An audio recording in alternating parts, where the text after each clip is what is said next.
Arrivai nel vialetto di casa dei miei suoceri 2 ore prima del previsto, la vigilia di Natale, e quello che sentii attraverso la finestra della cucina distrusse 11 anni di matrimonio in meno di 60 secondi. Mi chiamo Ryan Mitchell, e questa è la storia di come la confessione natalizia di mia moglie si trasformò nella vendetta più feroce che non avrei mai immaginato.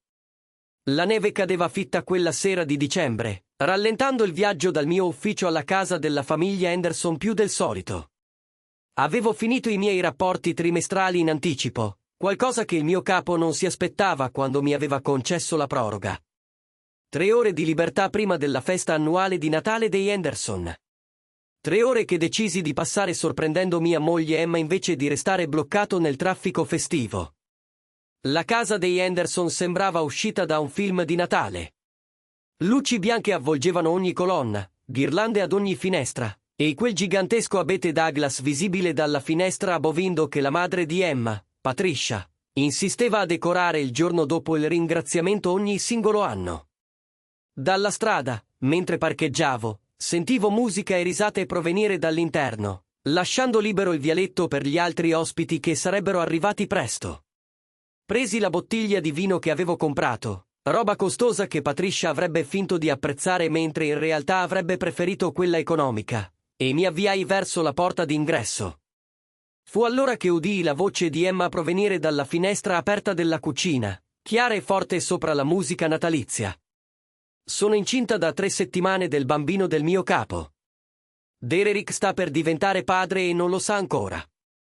Rimasi paralizzato sul vialetto, la neve che si accumulava sulle spalle, quella bottiglia di vino che improvvisamente pesava 1000 chili nelle mie mani. La voce di Patricia rispose, felice e complice. Oh, tesoro, che notizia meravigliosa! Derek è un uomo così in gamba, così di successo, molto meglio di Ryan. Mamma, non hai idea. Emma rise. Quel tipo di risata che un tempo amavo sentire, ma che ora suonava come unghie su una lavagna. Derek prende più bonus di quanti soldi guadagni in un anno Ryan. E ha davvero ambizione. Sai, ha un futuro. Ryan è bloccato nella stessa azienda da 8 anni a fare lo stesso noioso lavoro finanziario. Non ho mai capito cosa tu vedessi in Ryan, comunque, continuò Patricia. Un uomo così ordinario. Nessuna vera prospettiva. Ma Derek, lui è il genero che ho sempre voluto. Le mie mani tremavano, non per il freddo, ma per la rabbia pura che cresceva nel petto. 11 anni.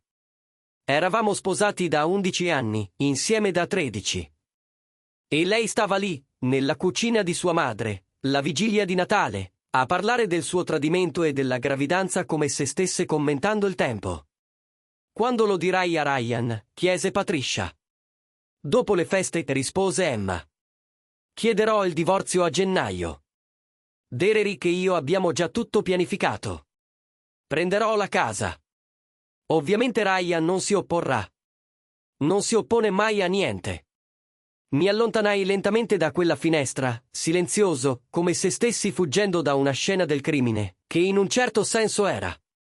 Il crimine del mio matrimonio, l'omicidio di tutto ciò che credevo fosse reale. Rientrai in macchina, posai quella bottiglia costosa sul sedile del passeggero e rimasi seduto un attimo. La neve continuava a cadere.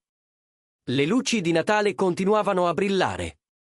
Dentro quella casa, mia moglie e mia suocera continuavano a pianificare la mia distruzione mentre probabilmente assaggiavano il famoso eggnog di Patricia. Non piansi, non urlai, non colpii il volante come nei film. Invece, accesi la macchina, presi il telefono e feci 3 chiamate che avrebbero cambiato tutto. La prima fu al mio avvocato, David Briner. Eravamo andati all'università insieme, e mi doveva un favore da quando, 5 anni prima, l'avevo aiutato a ristrutturare le finanze del suo studio. Ryan, buon Natale, rispose David, rilassato e leggermente brillo. Che succede?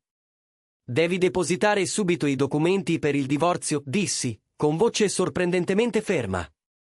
Mia moglie è incinta del bambino di un altro, e l'ho appena sentita pianificare di lasciarmi a gennaio. Il tono rilassato sparì. Cazzo, Ryan, mi dispiace. Quando l'hai scoperto? Circa 5 minuti fa. Puoi depositare tutto prima della pausa natalizia. I tribunali sono chiusi fino al 27, ma posso preparare tutto per depositarlo appena riaprono. Sei sicuro? Più sicuro di qualsiasi altra cosa nella mia vita. Prima di raccontarvi cosa successe dopo, se questa storia vi sta interessando, iscrivetevi al canale e lasciate un commento su un momento in cui avete scoperto qualcosa che ha cambiato completamente la vostra prospettiva. E non dimenticate di mettere like a questo video. Il vostro supporto mi aiuta a condividere altre storie come questa. Ora, torniamo al momento in cui la mia vita si divise in due. La seconda chiamata fu a mio fratello maggiore, Cameron. Era un investigatore privato specializzato in frodi aziendali, ma nel tempo si era dedicato anche a casi domestici. Se qualcuno poteva raccogliere prove in fretta e senza farsi notare, quello era lui. Cam, ho bisogno del tuo aiuto, dissi quando rispose. Emma ha una relazione con il suo capo. È incinta. Ho bisogno di documentare tutto. Cazzo, fratellino. Da quanto va avanti? Non lo so, ma è incinta da 3 settimane, quindi almeno da allora. Probabilmente da più tempo. Dammi nome e azienda del capo. Ti preparo un dossier entro domani pomeriggio. Si chiama Derek Patterson. È vicepresidente operativo alla Stellar Dynamics. Cameron fischiò. Derek Patterson. Ryan, conosco quel nome. Fammi fare qualche chiamata. Potrebbe essere più di una semplice relazione. La terza chiamata fu a Emma. Dovevo giocare bene le mie carte. Rispose al secondo squillo, voce allegra e falsa, troppo spensierata. Ehi, amore, dove sei? La festa sta per cominciare. Ancora in ufficio, mentii con disinvoltura. Johnson aveva bisogno di aiuto con i numeri finali del trimestre. Sarò almeno altre 2 ore. Vai pure e divertiti senza di me. Peccato, disse lei, senza suonare affatto delusa. Mamma sta preparando la sua famosa costata. Tienimi un piatto, dissi, poi chiusi prima che potesse rispondere. Guidai verso casa di Cameron invece che verso la mia. Viveva a 40 minuti di distanza, in un loft in centro che sembrava uscito da un film di spionaggio, tutto mattoni a vista e apparecchiature informatiche all'avanguardia. Quando arrivai, aveva già 3 monitor accesi, con informazioni su Derek Patterson. Il capo di tua moglie è un personaggio, disse Cameron indicando gli schermi. Sposato da 15 anni con una donna di nome Clare, 2 figli in scuole private, membro di 3 circoli esclusivi, e qui viene il bello. È stato indagato 2 volte dalle risorse umane per relazioni inappropriate con subordinati. Mi avvicinai al monitor. Che è successo con quelle indagini? Entrambe risolte in modo riservato. L'azienda ha pagato le donne per farle tacere. Copertura aziendale standard. Ma Ryan, c'è di più. Patterson sta sottraendo soldi alla Stellar Dynamics da almeno 3 anni. Ho un contatto nel reparto contabilità che ha documentato irregolarità. Quanto? Una stima prudente, circa 2 milioni di dollari. Mi sedetti pesantemente sulla sedia di Cameron. Mia moglie non stava solo tradendo con il suo capo. Stava tradendo con un criminale. Puoi provarlo, chiesi. Cameron sorrise. Quel tipo di sorriso che significa che sta per fare qualcosa di completamente legale ma devastante. Dammi 48 ore. Avrò prove sufficienti per seppellire questo tizio così in profondità che avrà bisogno di una pala per vedere la luce del giorno. Passai il giorno di Natale nel loft di Cameron mentre Emma mi mandava messaggi sempre più irritati per la mia assenza alla festa. Rispondevo con scuse vaghe su emergenze di lavoro e promettevo di rifarmi. Smetteva di scrivere verso mezzanotte. Cameron lavorò tutta la notte, chiamando favori da contatti in tutta la città. A mezzogiorno del giorno di Natale aveva un fascicolo spesso 3 centimetri pieno di documenti sui crimini di Derek Patterson, estratti conto con depositi inspiegabili, memo interni cancellati ma recuperati, catene di email che parlavano degli accordi con le risorse umane, e fotografie, Tante fotografie di Derek ed Emma insieme in hotel, ristoranti, persino a eventi aziendali dove credevano di non essere visti. Tua moglie è stata la sua amante per 8 mesi, disse Cameron, scivolando il fascicolo verso di me. Non è stata la prima. Non sarà l'ultima. Questo tizio ha un modus operandi. E la gravidanza, chiesi. Secondo i suoi referti medici, che ho potuto consultare attraverso canali completamente legali grazie a un amico del suo medico che mi doveva un favore, è sicuramente incinta. La tempistica coincide con il periodo in cui la moglie di Patterson era a trovare la sorella a Boston per 2 settimane a novembre. Aprii il fascicolo e cominciai a leggere. Ogni pagina era un altro colpo alle spalle. Ricevute di hotel dove Emma si era registrata come signora Patterson. Messaggi in cui chiamava Derek papà e parlava del loro futuro insieme. Documenti finanziari che mostravano Derek spostare soldi in un conto offshore, probabilmente pianificando la fuga quando l'appropriazione indebita fosse stata scoperta.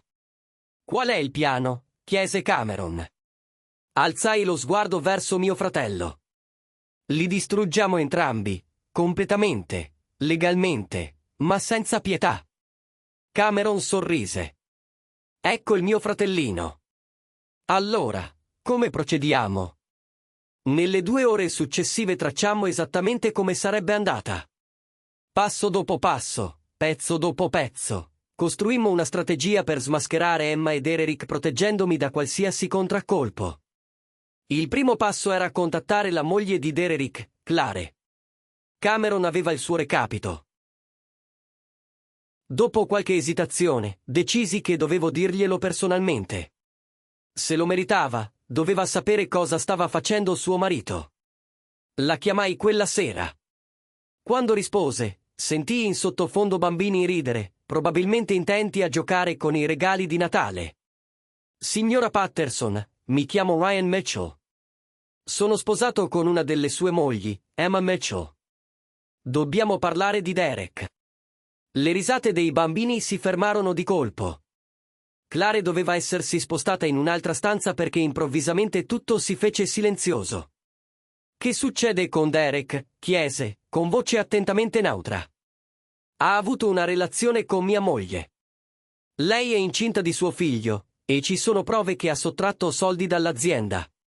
Il silenzio si prolungò così a lungo che pensai avesse riattaccato. Finalmente Clare parlò, la voce ancora avvolta nel ghiaccio. Da quanto lo sai? L'ho scoperto ieri, la vigilia di Natale. Ho sentito Emma raccontare alla madre della gravidanza. Puoi dimostrare tutto questo? Tutto. Ho documenti, fotografie, registri finanziari, tutto ciò che serve per una causa di divorzio e per accuse penali. Clare rise, ma senza alcun umorismo. Signor Mitchell, sospettavo da anni che Derek mi tradisse, ma l'appropriazione indebita è una novità. Può mandarmi copie di tutto. Posso fare di meglio. Posso organizzare un incontro con mio fratello, che è un investigatore privato. Potrà mostrarle tutte le prove e aiutarla a coordinarsi con le forze dell'ordine. Mi piacerebbe molto, disse Clare. E signor Mitchell, grazie per avermi chiamata. La maggior parte degli uomini non avrebbe avuto il coraggio. La maggior parte degli uomini probabilmente non gliene importerebbe, risposi. Ma mia moglie ha distrutto la mia vita. Penso che il minimo che posso fare sia assicurarmi che Derek paghi per aver distrutto la sua. Parlammo per altri 30 minuti, coordinando il nostro approccio. Clare era più intelligente di quanto avessi immaginato, già 3 mosse avanti, pensando a protezione dei beni e accordi di custodia. Quando chiudemmo, provai persino pena per Derek Patterson.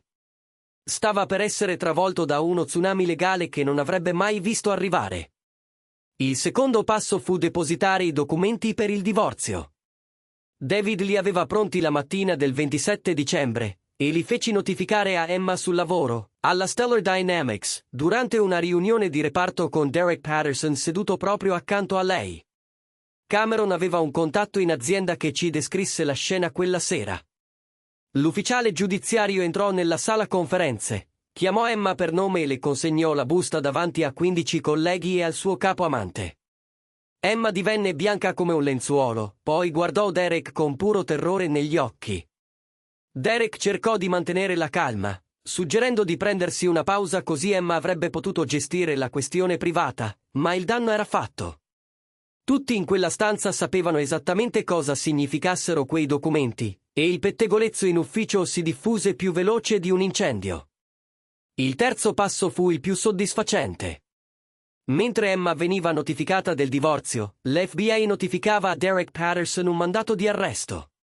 Si scoprì che il contatto di Cameron in contabilità stava collaborando con un'indagine federale su frodi aziendali, e l'appropriazione indebita di Derek era solo un pezzo di un caso più ampio.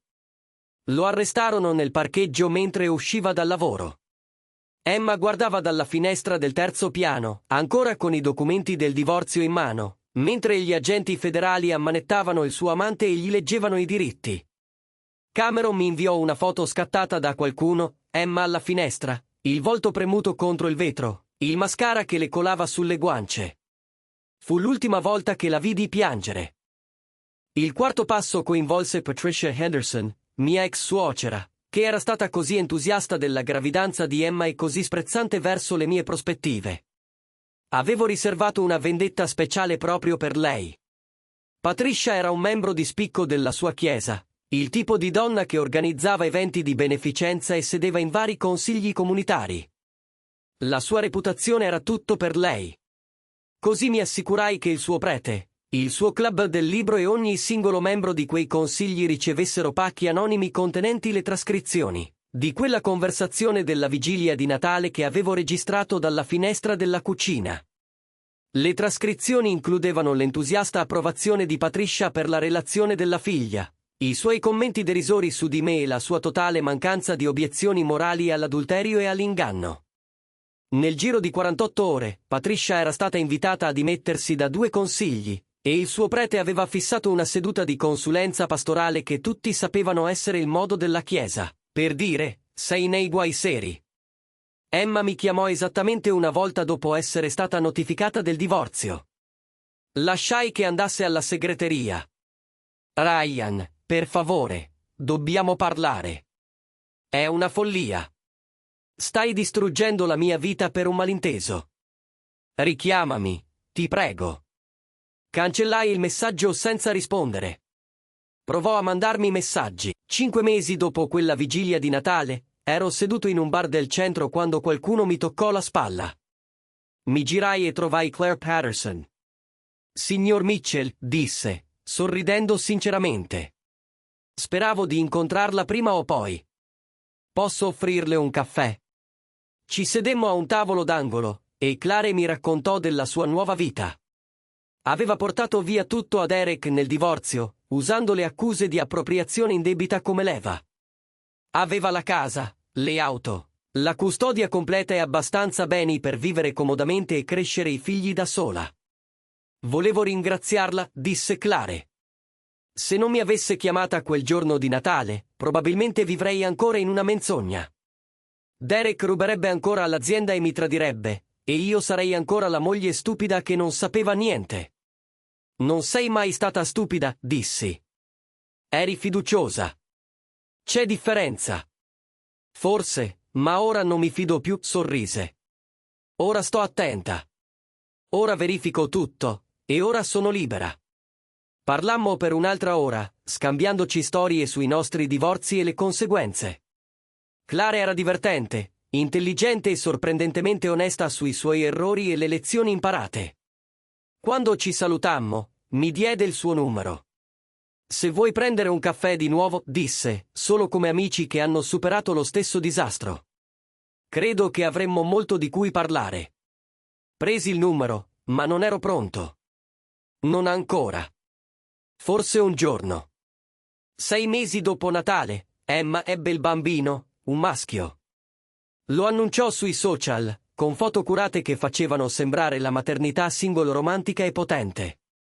La realtà, secondo le fonti di Cameron, era che viveva in un piccolo appartamento, lavorava nel commercio al dettaglio e faticava a pagare le bollette, mentre Derek era in prigione federale in attesa del processo. Patricia cercò di contattarmi tramite George, chiedendo se avrei considerato di ritirare le accuse di molestie che avevo presentato quando Emma si era presentata al mio appartamento. Feci inviare a David una risposta formale, rifiutando la richiesta. 8 mesi dopo Natale, il mio divorzio fu definitivo. Lo festeggiai portando Cameron a cena in un ristorante elegante dove Emma ed io ci eravamo fidanzati 11 anni prima. L'ironia non sfuggì a nessuno dei due. Hai gestito tutto alla perfezione, disse Cameron, alzando il bicchiere. La maggior parte degli uomini avrebbe affrontato Emma subito, forse con violenza. Avrebbe sicuramente commesso errori che poi si sarebbero potuti usare contro di loro. Ma tu sei rimasto calmo, hai raccolto prove e li hai distrutti sistematicamente. Ho imparato dai migliori, risposi, facendo tintinnare il mio bicchiere contro il suo. Mi hai insegnato che la vendetta si serve meglio fredda e legale. Giusto, Cameron sorrise.